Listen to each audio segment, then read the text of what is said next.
بلوچستان کے علاقے شابان سے 20 جون 2024 کو اغوا ہونے والے 7 نوجوان 6 ماہ گزر جانے کے باوجود تاحال بازیاب نہ کروائے جا سکے، جس کے باعث ان کے اہل خانہ ذہنی دباؤ کا شکار اور در در کی ٹھوکریں کھانے پر مجبور ہیں۔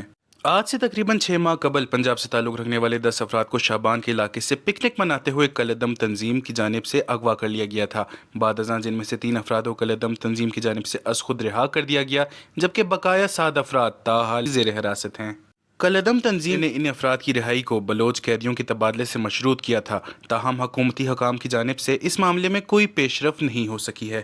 مغویوں کے بوڑھے والدین کا کہنا ہے کہ ہم اپنے بچوں کی رہائی کے لیے دن رات پریشان ہیں، مگر حکومتی اداروں کی جانب سے کوئی سنجیدہ کارروائی نظر نہیں آ رہی ہے۔ آج 6 ماہ 20 دن ہو گئے ہیں، نہ تو کوئی ہمیں ملتا ہے نہ کوئی ہمیں ملنے دیتا ہے، جو ایک دفعہ ملتا ہے دوبارہ نہیں ملتا۔ ہم نے وزیر اعلیٰ صاحب سے درخواست کی، کور کمانڈر صاحب سے کی، ڈی آئی جی صاحب سے کی۔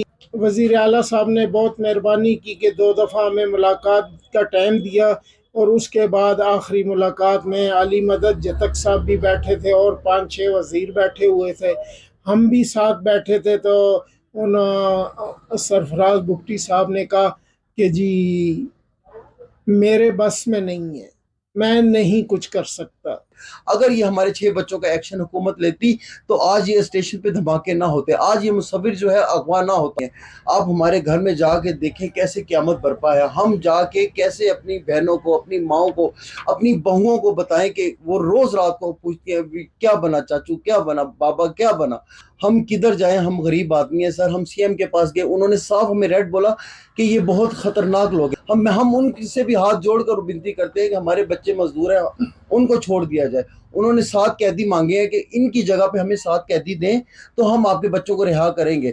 اب حکومت نہ ہماری بات سنتی ہے، نہ ہماری کسی جگہ پہ سنوائی ہو رہی ہے۔ میری اپیل ہے سب اداروں سے بھی، جتنے بھی بلوچ بھائی ہمارے بھائی ہیں، میں ان کو خدا رسول قرآن کا واسطہ دیتا ہوں، یہ بچے ہمارے بازیاب کر دیں۔ ہم بے قصور مظلوم ہیں، ہمارا کوئی قصور نہیں ہے۔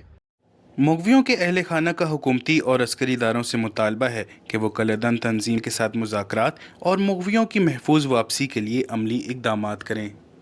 رپورٹر محمد بلال، کیمرہ مین یاسر کے ساتھ وش نیوز، کوئٹہ۔